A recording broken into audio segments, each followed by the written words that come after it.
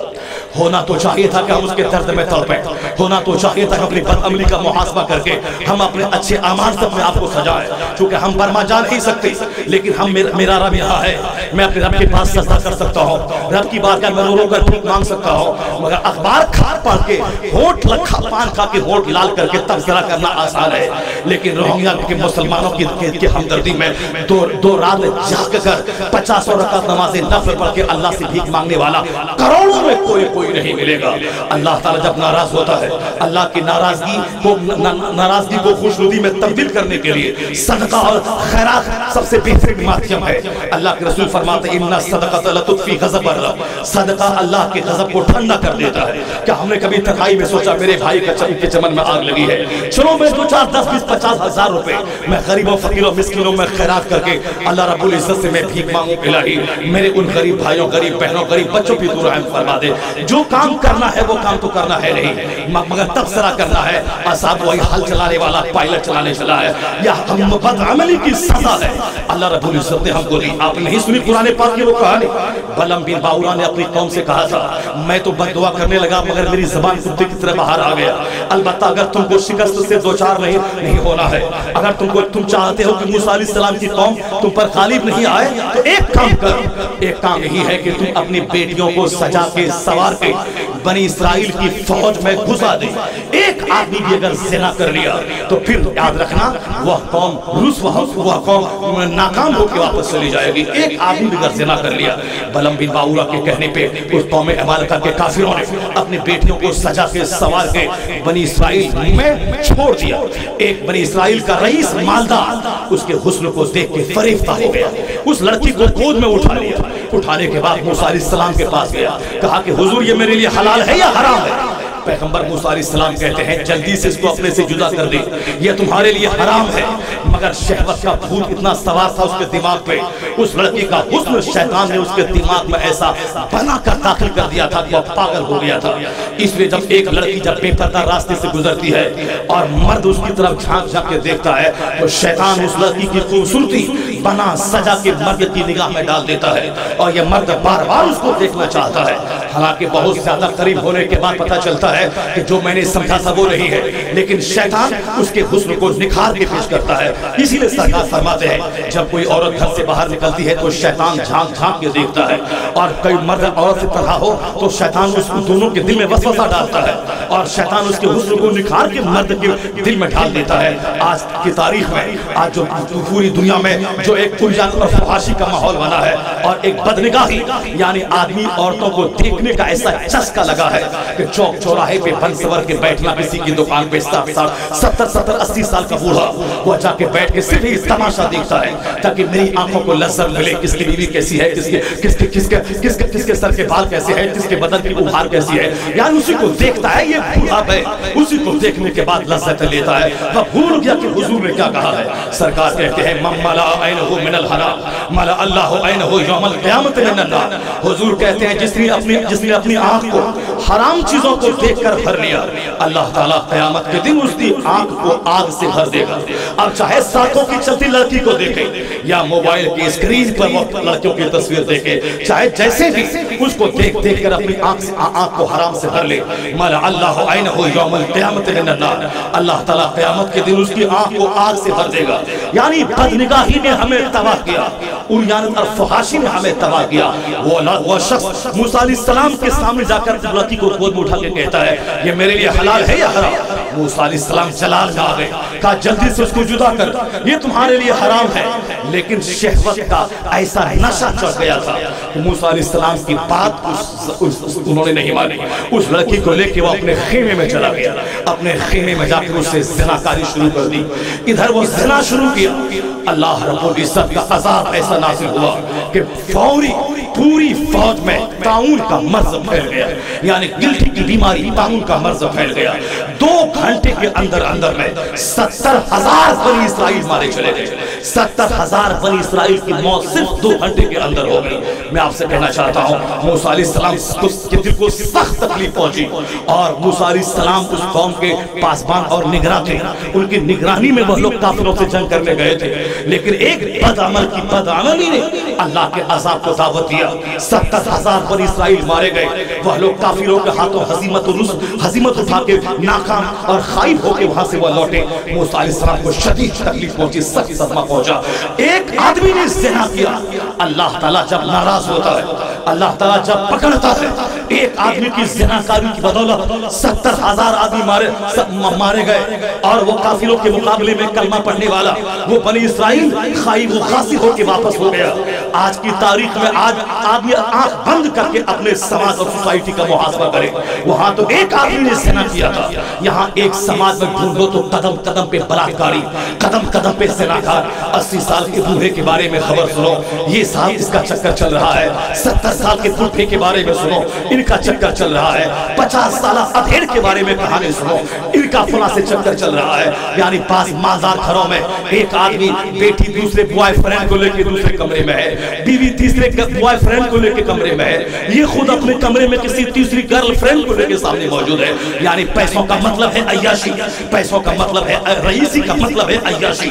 یہ چلتا ہے بڑے بڑے گھرانوں میں، چلتا ہے مولانا، پیسہ دیا ہے پیسے والوں کے ہاں چلتا ہے۔ لڑکیاں بدلی جاتی ہیں، کار بدلا جاتا ہے، بیوی بدلی جاتی ہے، بیٹیاں بدلی جاتی ہے، یہ چلتا ہے۔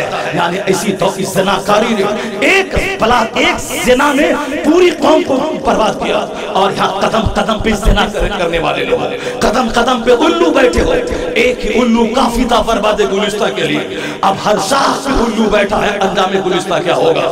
لوگ تبصرہ کرتے ہیں پان کھا کے ہونٹ لال کر کے اس کا کیا ہوگا؟ چاہے سیلاب کا عذاب آئے، چاہے طاعون کا عذاب آئے، چاہے آندھی کا عذاب آئے، چاہے زلزلہ کا عذاب آئے، یہ سب عذاب ان پچھلی قوموں کے عذاب کا ایک حصہ ہے۔ قوم عاد کو اللہ نے لمبا بنایا تھا، پتھروں کو تراش کر شاندار مکان بنائے تھے، لیکن جب اللہ کی نافرمانی بڑھی تو اللہ نے اس پر آندھی مسلط کر دیا، آندھی نے ساری قوم کو تباہ کر دیا، ان کے مکانات گرا دیے، اور لمبا قوم عاد کے لوگ اس قدر زمین پہ گر گئے کہ آیا ہے قرآن میں، وہ ایسا لگ رہا تھا جیسے کوئی کٹا ہوا درخت ہو، ساری قوم تباہ ہو گئی۔ اللہ نے یمن میں ایک قوم پیدا کی تھی، قوم سبا، اس قدر خوشحالی دی تھی، اس قوم کے باغ سے جب کوئی گزرتا ٹوکری لے کر، ایسے طرح کے پکے ہوئے پھل ملتے کہ ٹوکری صرف گزرنے کی وجہ سے ٹوکرا بھر جاتا تھا اس کا، ان دولتوں کی وجہ سے شرارت پیدا ہوئی۔ ایک کے بعد دیگر 13 نبیوں کو اللہ نے ان کی ہدایت کے لیے بھیجا، 13 پیغمبروں کو، مگر اس قوم کے سردار کا بیٹا جب بھرا، انہوں نے آسمان کی طرف تھوک کے کہا کہ ہم تجھ کو نہیں مانیں گے، اور اب وہ کفر قبول کر لیا۔ پیغمبروں سے کہنے لگا کہ بلاؤ اللہ کے عذاب کو، جو نعمتیں ملی ہے ساری نعمتیں چھن جائے۔ یعنی سردار کا بیٹا مر گیا بے صبری میں، یعنی وہ سوچا تھا کہ میرا بیٹا نہیں مرے گا، جس طرح دولت کا عیش ہے، پاک کا عیش ہے، اسی طرح بیٹا بھی رہے گا۔ بیٹا مرا گالی دینے لگا اور آسمان کی طرف تھوک کے کافر ہو گیا۔ اللہ کے پیغمبروں سے کہا کہ بلائیے اللہ کے عذاب کو، کہیے اللہ کو، اپنے اللہ کو کہ میرا عذاب چھن لے۔ یعنی دولت نے ایسا ٹھیٹ اور شریر بنایا، ایسی نعمتیں دی تھی کہ اس ملک میں قوم سبا کے پاس نہ اس کے گاؤں میں مچھر تھا، نہ اس کے گاؤں میں مکھی تھی، نہ اس کے گاؤں میں کھٹمل تھا، نہ اس کے گاؤں میں چونٹی تھی۔ یعنی پلیزنٹ کلائمیٹ، ہر اعتبار سے خوشگوار ماحول، اور اس انہوں نے شرارت شروع کر دی۔ ہونا تو چاہیے تھا کہ وہ اس نعمتوں پہ غور کر کے اللہ تبارک تعالیٰ کو سجدہ کرتا رہتا، بغیر کسی محنت کے اللہ نے خوشحال بنایا، ماحول پاکیزہ دیا، خوشگوار آب و ہوا ہے، اس کو تو دن رات عبادت کرنی چاہیے، اللہ کے پیغمبروں کو پاؤں دھو کے پینا چاہیے۔ لیکن نہیں، یہ دولت کی فطرت ہے، دولت آتی ہے آدمی کو مغرور بنا دیتی ہے، دولت آنے کے بعد آدمی کو اندر سے سوچنے سمجھنے کی صلاحیت ختم کر کے شہوت کا بھوت اس کے دماغ پہ سوار کر دیتی ہے، اب اس کو بڑائی جتانے اور ناپاک کم کرنے کا شوق اس کو ہو جاتا ہے۔ قوم سبا کے لوگوں نے خوب رنگلیاں منائی، اللہ نے کچھ دنوں کی چھوٹ دی. اس کے بعد انہوں نے ان لوگوں نے اپنے باغات کی سینچائی کے لیے 3 تالاب بنایا تھا. ایک پہاڑوں کو تراش کر, ایک تالاب نیچے, ایک تالاب اس کے اوپر, ایک تالاب اس کے اوپر. اللہ کے حکم سے ایک چوہا اس تالاب میں سوراخ کرنا شروع کیا, اور ایسا سوراخ کیا کہ وہاں سے دھیرے دھیرے پانی رسنے لگا, اور وہ سوراخ دھیرے دھیرے بڑا ہونے لگا. اب ایک دن ایسا ہے, لوگ اپنے گھروں میں مست تھے, اور وہ ایسا زور مارا پانی, باندھ ٹوٹ گیا, اور تالاب کا پانی اس قدر تیزی سے گاؤں میں گھسا کہ مکانات سب کے ڈوب گئے, مکانات میں مٹیاں گھس گئی, ان کے سارے باغات ختم ہو گئے, ان باغ کی جگہ جھاگ, جنگل, کانٹوں کا درخت نمودار ہو گیا, ساری قوم تباہ ہو گئی. اللہ فرماتا ہے لقد کان لسبعین, تمہارے لیے قوم سبا میں نشانیاں ہیں.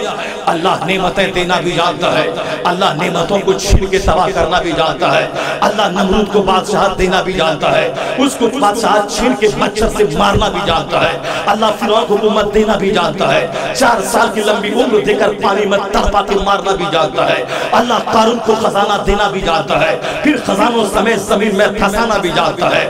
یزید ظالم نے امام علی مقام پہ ظلم کیا تھا, اور ان کا ظلم و ستم ایسا بڑھا کہ اس نونہال مسکراتے مصطفیٰ کے بچوں پہ پانی اور دانا بند کر دیا, یہاں تک کہ سامنے شبیہ پیغمبر موجود ہے, حسین اعظم کا چہرہ جیسے مصطفیٰ کا خطبہ پڑھ رہا ہو, ان کا 18 سالہ علی اکبر بیٹا شبیہ پیغمبر. یہ مدینے کے لوگ بے چین ہوتے سرکار کے دیدار کی خاطر, تو شبیہ پیغمبر علی اکبر کو دیکھ لیتے, سرکار کے دیدار کا لطف ہو جاتا, لطف مل جاتا. جناب قاسم حضرت حسن کے صاحبزادے, ان کا چہرہ مصطفیٰ کی شباہت کو لیے ہوئے, یعنی وہ 82 افراد پر مشتمل جو قافلہ کربلا میں موجود تھا, ان کا بچہ چہرہ ایسا نورانی تھا کہ ان کے چہرے کا نور ہی ان یزیدیوں کو سمجھنے کے لیے کافی تھا, ان کی عظمت, ان کی حیثیت, ان کے مقام کو سمجھنے کے لیے کافی تھا. لیکن ان یزیدیوں کے سینے پہ دنیا کی محبت اس قدر غفلت میں اس کو ڈال دیا تھا.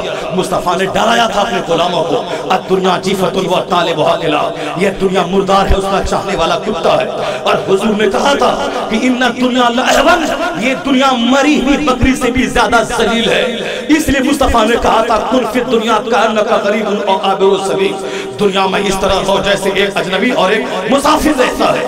سرکار دو جہاں کونین کے مالک و مختار, جنت کے مالک اپنے حجرے میں آرام فرما ہے, چٹائی پہ بستر تک نہیں ہے, اور صرف ایک لنگی شریف ہے, چادر جس میں اثر پہ نہیں ہے, چٹائی کے نشانات ابھر آئے.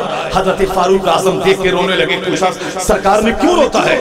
فاروق اعظم نے کہا سرکار آپ کی سادگی کو دیکھ کے روتا ہو. آقا دو جہاں کا جواب تھا کہ میں نے دنیا داروں کے لیے چھوڑ دیا ہے, اپنے لیے میں نے آخرت کو پسند کر لیا ہے. حضرت ابو ہریرہ ایک دن سرکار کے پاس ہے, کہا یا رسول اللہ بھوک, انہوں نے اپنی چادر اٹھا کے دکھلائی, 2 پتھر بھوک کی وجہ سے بندے ہوئے تھے حضرت ابو ہریرہ کے پیٹ پر. مصطفیٰ نے ان کی بات سننے کے بعد اپنی چادر ہٹا دی, سرکار کے شکم اطہر پہ 4 پتھر بندے ہوئے تھے.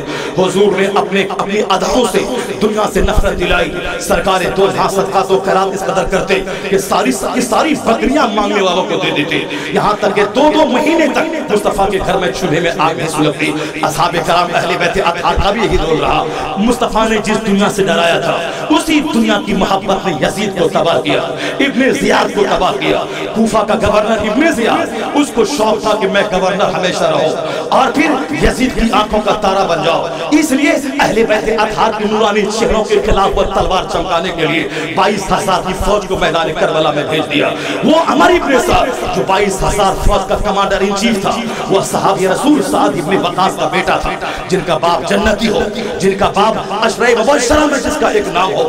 ان کا بیٹا دنیا کے چند سکوں کی خاطر رے کی گورنری مل جائے گی, موصل کی گورنری کا لالچ دلایا گیا, اور وہ 22,000 کی کمان سنبھال کر میدان کربلا میں حسین اعظم کے خلاف آ گیا. وہ شمر مردود یزید کی نگاہوں میں ترقی پانے کی خاطر امام علی مقام کے سامنے خونی بن حسین امام علی مقام کے سینے پہ چڑھ کے ان کی گردن اقدس کو تن سے جدا کرنے کے لیے آپ کی تن نازم پہ وہ چڑھ گیا. یہ مردود قسم کے لوگ, یعنی یہ لوگ جو میدان میدان کربلا کے دو چار ہیرو تھے، ان سبوں کو دنیا نے تباہ کیا۔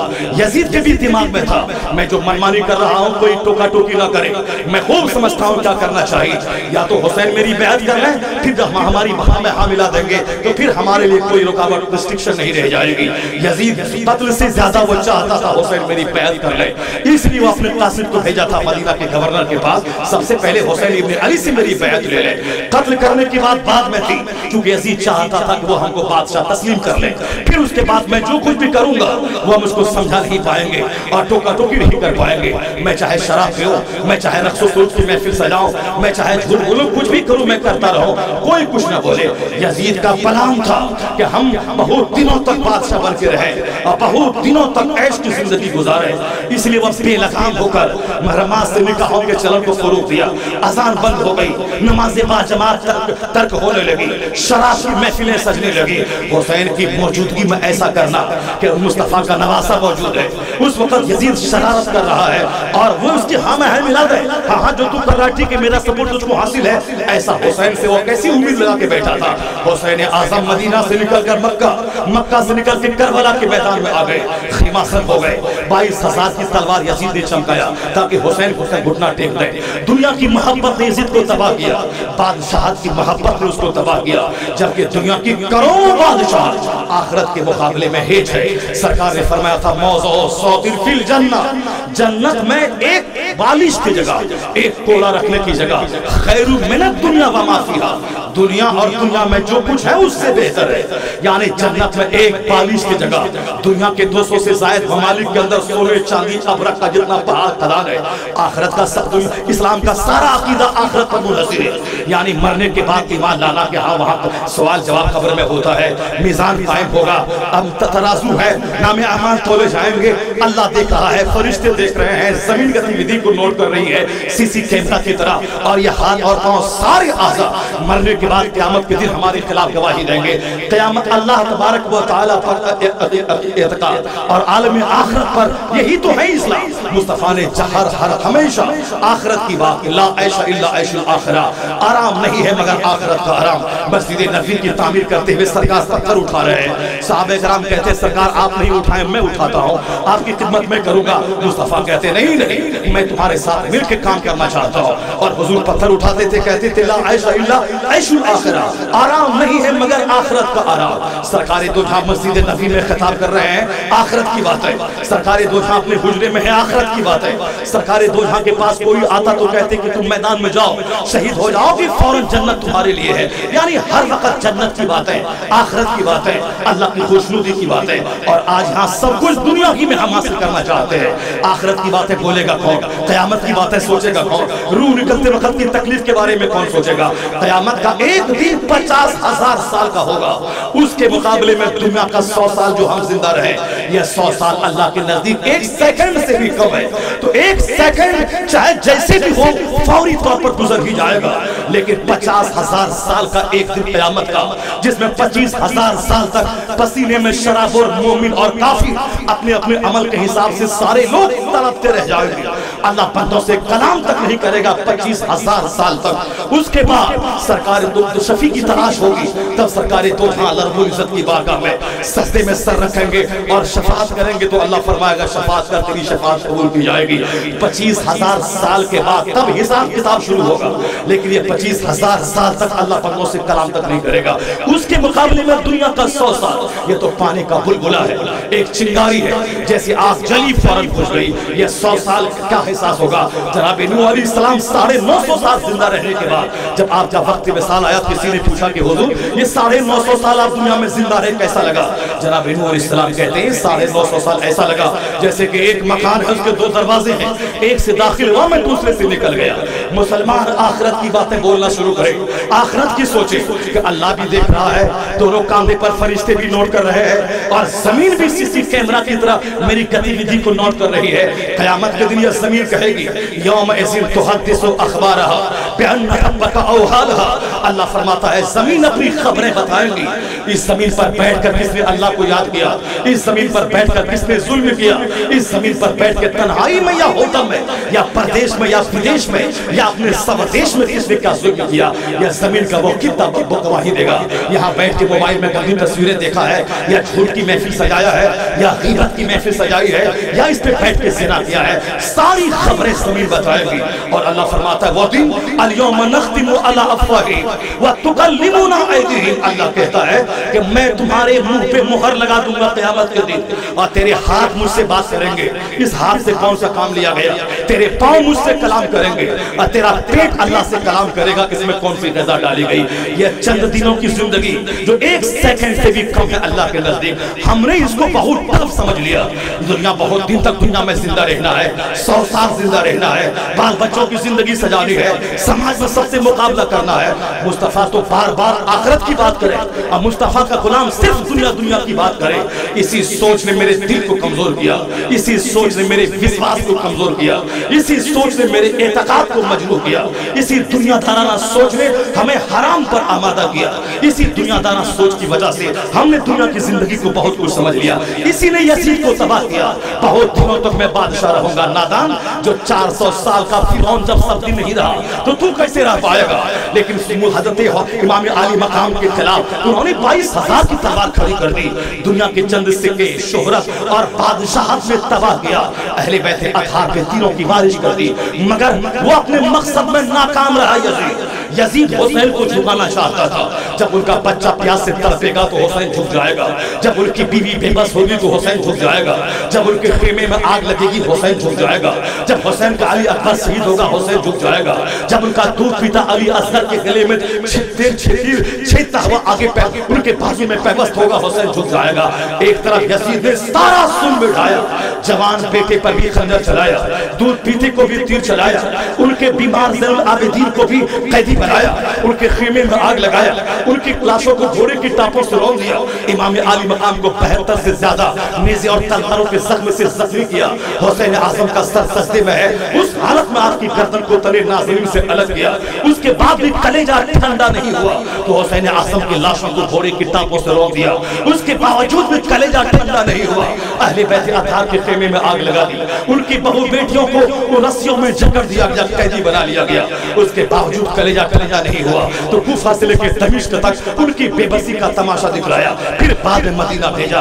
ان ظالموں کا دل تھا یا دل میں دل پتھر ہو چکا تھا، یہ سارا ستم ہوتا رہا، یزید نے سارا ستم ڈھایا تھا تاکہ حسین جھک جائے، لیکن یزید ہار گیا، 22,000 کی تلوار چلا کے حسین کا ہاتھ نہیں لے سکا، بھوک اور پیاس مسلط کر کے حسین کا ہاتھ نہیں خرید سکا، دریائے فرات پہ پہرا بیٹھا کے حسین کا ہاتھ نہیں لے سکا، اور حسین اس قدر جیتے ہیں اپنی اس جنگ میں کہ نہ کوئی بھوک حسین کو ہلا پائی، نہ کوئی پیاس ہلا پائی، نہ اولاد کی موت ہلا پائی، نہ آباد کا صدمہ ہلا پایا، سارا ستم ہے۔ کئی مہینے کا تھکا ہارا قافلہ جو شعبان میں مدینہ سے چلا ہے اور مکہ ہوتے ہوئے محرم کی 2 تاریخ کو کربلا کے میدان میں پہنچا ہے، یعنی کئی مہینے کا تھکا ہارا قافلہ، اس میں چھوٹے چھوٹے بچے ہیں، اس میں بے بس اور بیمار بیویاں ہیں، اس میں چند ہی نوجوان اہل بیت اطہار کے ہیں، یہ چھوٹا سا قافلہ، اس کے سامنے 22,000 کی تلوار تاکہ حسین کا سینہ ہل جائے، حسین جھک جائے، مگر حسین کی عظمت کو سلام، حسین کی بہادری کو سلام، حسین کی شجاعت کو سلام، حسین کی قیادت اور پیشوائی کو سلام۔ نہ پردیس کا سفر ان کو ہلا سکا، نہ ہجرت ہلا سکی، نہ بال بچوں کی موت ہلا سکی، نہ ان کو بعد میں آنے والے تکلیفوں کا صدمہ ہلا سکا، یعنی تمام صدموں کو سہتے ہوئے صبر کا پہاڑ بن کر حسین رہے، سارا زخم اٹھاتے رہے، مگر ظالم کو حمایت میری نہیں ملے گی، ظالم کے ہاں میں نہیں ملاؤں گا، میں شریعت کو داغدار ہونے نہیں دوں گا۔ تو یزید ساری انرجی استعمال کر کے حسین کا ہاتھ نہیں لے سکا، یزید جنگ میں ہار گیا، اور حسین ساری مصیبتیں اٹھا کے بھی ظالم کے سامنے گھٹنے نہیں ٹیکا، حسین اپنے مقصد میں کامیاب ہوا۔ یہی حسین اعظم کی جیت ہے، یہی حسین اعظم کی فتح ہے۔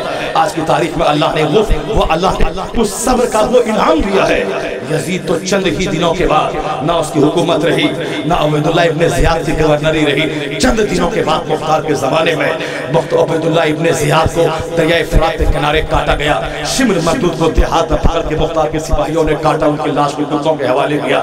اور عمر ابن سعد کو ان کے جوان بیٹے کو کاٹ کے ان کی گردن کو کاٹ کے جلا دیا گیا. یعنی تمام یزیدی لگ بھگ 6000 کو تو مختار نے کاٹا. جو بچ گئے چیچک اور کوڑ کی بیماریوں نے اسے تباہ کیا, اور جو یزیدی بچ گئے ان سبوں کو صفا کے زمانے میں قتل کیا گیا. تاریخ کی روایت کے مطابق 1,40,000 یزیدی مارے گئے حسین اعظم کے قتل کے بدلے میں. یزید کی قبر آج دنیا میں کہیں نہیں ہے.